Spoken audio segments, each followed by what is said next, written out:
আসসালামু আলাইকুম international news বাংলায় আপনাদের স্বাগতম। শুরুতে থাকছে শিরোনাম। যুক্তরাষ্ট্রের সাথে উত্তেজনা মধ্যে আকাশপথ বন্ধ করল ইরান। তেহরানে সাময়িকভাবে বন্ধ হল ব্রিটিশ দূতাবাস। গ্রিনল্যান্ড নিয়ে বৈঠক, মতবিরোধের আড়ালে ক্ষমতার রাজনীতি। ইরানে বিক্ষোভকারীদের হত্যা করা বন্ধ হয়েছে, দাবি ট্রাম্পের। গাজা গণহত্যায় অস্ত্র অর্থ দিয়ে ইসরায়েলকে সহায়তা করেছে আরব আমিরাত। যুক্তরাষ্ট্রে সম্ভাব্য হামলার আশঙ্কায় ইরান তাদের আকাশপথ সাময়িকভাবে বন্ধ করেছে। একই সঙ্গে যুক্তরাষ্ট্র মধ্যপ্রাচ্যের বিভিন্ন ঘাঁটি থেকে আংশিক সেনা প্রত্যাহার শুরু করেছে বলে জানা গেছে। বিভিন্ন আন্তর্জাতিক গণমাধ্যমের খবরে বলা হয়েছে, পেন্টাগন ইরানের সামরিক ঘাঁটি ও অন্যান্য গুরুত্বপূর্ণ লক্ষ্যবস্তুর একটি তালিকা যুক্তরাষ্ট্রের প্রেসিডেন্ট ডোনাল্ড ট্রাম্পের কাছে জমা দিয়েছে। এদিকে ইরানের প্রধান বিচারপতি বলেছেন, রাজপথে নাশকতা ও অগ্নিসংযোগে জড়িতদের দ্রুত কঠোর শাস্তির আওতায় আনতে হবে। অন্যদিকে প্রেসিডেন্ট ট্রাম্প দাবি করেছেন, ইরান সরকার বিক্ষোভকারীদের মৃত্যুদণ্ড কার্যকরের পরিকল্পনা আপাতত স্থগিত করেছে। ৭০-এর দশকের ইসলামী বিপ্লবের পর বর্তমানে ইরান সবচেয়ে বড় অভ্যন্তরীণ অস্থিরতার মধ্য দিয়ে যাচ্ছে।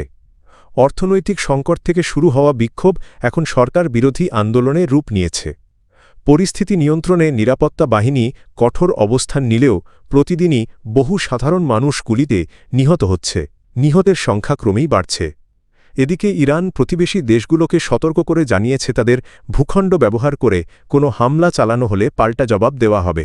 তবে সৌদি আরব আশ্বাস দিয়েছে, তাদের আকাশপথ ব্যবহার করে ইরানে কোনো হামলা চালানো হবে না। ইরানের রাজধানী তেহরানে অবস্থিত নিজেদের দূতাবাস সাময়িকভাবে বন্ধ রাখার সিদ্ধান্ত নিয়েছে যুক্তরাজ্য সরকার। বুধবার ১৪ জানুয়ারি ব্রিটিশ সরকারের এক বিবৃতিতে জানানো হয়, নিরাপত্তা পরিস্থিতি পর্যালোচনা করে দূতাবাসের সব কনসুলার কর্মী ও ব্রিটিশ রাষ্ট্রদূতকে ইরান থেকে নিরাপদে সরিয়ে নেওয়া হয়েছে। কর্মীদের নিরাপত্তাকে সর্বোচ্চ অগ্রাধিকার দিয়েই এই সিদ্ধান্ত নেওয়া হয়েছে। বিবৃতিতে আরও বলা হয়, আপাতত দূতাবাসের কার্যক্রম দূর থেকে ও অনলাইনের মাধ্যমে পরিচালিত হবে। একই সঙ্গে ইরান সংক্রান্ত ব্রিটিশ পররাষ্ট্র দপ্তরের ভ্রমণ সতর্কতাও হালনাগাদ করা হয়েছে। এই সিদ্ধান্ত এসেছে এমন এক সময় যখন ইরানে গত কয়েক সপ্তাহ ধরে ব্যাপক সরকারবিরোধী বিক্ষোভ ও সহিংসতা চলছে। বিভিন্ন শহরে ছড়িয়ে পড়া বিক্ষোভ দমনে নিরাপত্তা বাহিনীর কঠোর অভিযানের খবর পাওয়া যাচ্ছে। আন্তর্জাতিক সংবাদ সংস্থা এপি জানায়, সব ঘটনায় কয়েক হাজার মানুষ নিহত হয়েছেন এবং দেশটিতে গুরুতর রাজনৈতিক ও অর্থনৈতিক সংকট তৈরি হয়েছে। এই পরিস্থিতিতে যুক্তরাষ্ট্রসহ একাধিক দেশ তাদের নাগরিকদের সতর্কতা জারি করেছে এবং অনেক দেশই দূতাবাসের কর্মী প্রত্যাহার করেছে। বর্তমানে ব্রিটেনসহ অন্যান্য দেশের নাগরিকদের ইরানে ভ্রমণ না করার পরামর্শ দেওয়া হচ্ছে। একই সঙ্গে সীমিত কনসুলার সেবার কারণে জরুরি সহায়তা পাওয়া কঠিন হতে পারে বলেও সতর্ক করা হয়েছে। গ্রিনল্যান্ড ইস্যুতে যুক্তরাষ্ট্রের সঙ্গে ডেনমার্কের একটি মৌলিক মতবিরোধ রয়েছে বলে জানিয়েছেন দেশটির পররাষ্ট্রমন্ত্রী লার্স লোক্কে রাসমুসেন। বুধবার হোয়াইট হাউসে যুক্তরাষ্ট্রের ভাইস প্রেসিডেন্ট জেডি ভ্যান্স ও পররাষ্ট্রমন্ত্রী মার্কো রুবিওর সঙ্গে বৈঠকের পর তিনি কথা বলেন।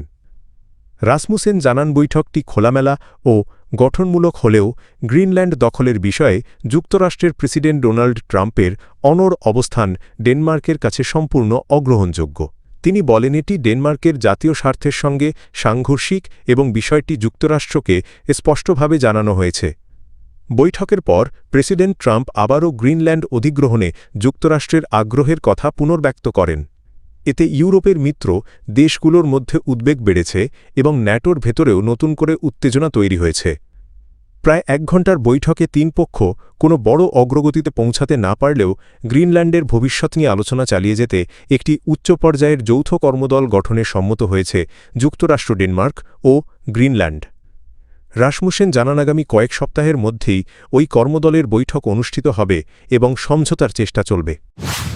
যুক্তরাষ্ট্রের প্রেসিডেন্ট ডোনাল্ড ট্রাম্প দাবি করেছেন, ইরানে সরকারবিরোধী বিক্ষোভকারীদের হত্যা এবং তাদের নেতাদের মৃত্যুদণ্ড কার্যকরের প্রক্রিয়া বন্ধ হয়ে গেছে। তবে একই সময়ে ইরান সরকার জানিয়েছে, বিক্ষোভ দমনে দ্রুত বিচার ও কঠোর শাস্তির নীতি বহাল থাকবে।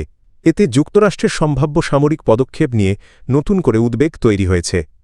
বুধবার যুক্তরাষ্ট্রের স্থানীয় সময় সাংবাদিকদের সঙ্গে কথা বলতে গিয়ে ট্রাম্প বলেন, বিশ্বস্ত সূত্রের মাধ্যমে তিনি জানতে পেরেছেন যে ইরানে হত্যাকাণ্ড বন্ধ হয়েছে। তিনি দাবি করেন, বিক্ষোভকারীদের বা তাদের নেতাদের মৃত্যুদণ্ড কার্যকরের কোনো পরিকল্পনা নেই। তবে এ দাবির পক্ষে কোনো নির্দিষ্ট তথ্য দেননি ট্রাম্প।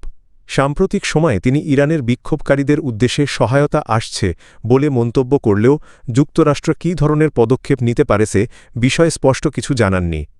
এদিকে ইরানের পররাষ্ট্রমন্ত্রী আব্বাস আরাগচি অভিযোগ করেছেন ইসরায়েল সবসময় যুক্তরাষ্ট্রকে নিজেদের স্বার্থে যুদ্ধে জড়াতে চায়। সামাজিক যোগাযোগ মাধ্যম এক্সে দেওয়া এক পোস্টে তিনি বলেন এবার ইসরায়েল প্রকাশ্যেই সে কথা স্বীকার করছে। আরাগচি আরও দাবি করেন ইরানের রাজপথ রক্তে ভিজে আছে এবং ইসরায়েল বিক্ষোভকারীদের অস্ত্র সরবরাহের কথা প্রকাশ্যে বলছে যার ফলে শতাধিক মানুষের মৃত্যু হয়েছে।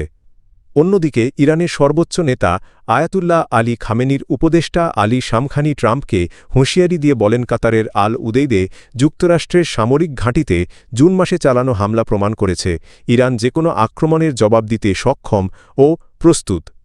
উল্লেখ্য গত বছর ইরান ও ইসরায়েলের মধ্যে ১২ দিনের সংঘাত হয়। সে সময় ইসরায়েল ও যুক্তরাষ্ট্র ইরানের পারমাণবিক স্থাপনায় হামলা চালায়। জবাবে ইরান ইসরায়েলের দিকে ড্রোন ও ক্ষেপণাস্ত্র নিক্ষেপ করে। দীর্ঘদিনের এই বৈরী সম্পর্ক মধ্যপ্রাচ্যে নতুন করে বড় সংঘাতের আশঙ্কা বাড়াচ্ছে। গাজায় চলমান যুদ্ধে ইসরায়েলকে সরাসরি সামরিক গোয়েন্দা ও লজিস্টিক সহায়তা দিতে লোহিত সাগর এলাকায় নিজেদের সামরিক ঘাঁটি ব্যবহারের প্রস্তাব দিয়েছিল সংযুক্ত আরব আমিরাত, এমন তথ্য উঠে এসেছে ফাঁস হওয়া এক গোপন নথিতে। মধ্যপ্রাচ্যভিত্তিক সংবাদমাধ্যম দ্য ক্রেডল জানিয়েছে এমিরেটলিক্স নামের একটি অনুসন্ধানী প্ল্যাটফর্মের হাতে আসা এই নথিটি ২০২৩ সালের অক্টোবর মাসে ইউএই সশস্ত্র বাহিনীর জয়েন্ট অপারেশনস কমান্ডের উদ্দেশ্যে লেখা হয়। নথিটির প্রণেতা ছিলেন আল দাফরা অঞ্চলের প্রতিনিধি ও ইউএই রেড ক্রিসেন্ট অথরিটির চেয়ারম্যান হামদান বিন জায়েদ আল নাহিয়ান। নথিতে বলা হয়েছে ৭ অক্টোবরের হামলার পর দক্ষিণ লোহিত সাগর অঞ্চলে অবস্থিত ইউএই-এর সামরিক ঘাঁটি, ইয়েমেনের আল মোখাইরিত্রিয়ার মাসাওয়া ও আসাব এবং সোমালিয়ার ঘাঁটি ব্যবহার করে ইসরায়েলকে সহায়তার জন্য দ্রুত প্রস্তুতি নেওয়া হয়। এতে উল্লেখ করা হয় হামাসকে সন্ত্রাসী আখ্যা দিয়ে তাদের বিরুদ্ধে যুদ্ধে ইসরায়েলকে শক্তিশালী করতে ইউএই সক্রিয় ভূমিকা রাখবে এবং সন্ত্রাসীরা পরাজিত না হওয়া পর্যন্তই সহায়তা অব্যাহত থাকবে। ফাঁস হওয়া নথিতে হামাসকে সমর্থনের অভিযোগ তুলে কাতারের কঠোর সমালোচনা করা হয়েছে। একই সঙ্গে কুয়েতের বিরুদ্ধেও ফিলিস্তিনি সশস্ত্র গোষ্ঠীগুলোকে বড় অঙ্কের আর্থিক সহায়তা দেওয়ার অভিযোগ আনা হয়।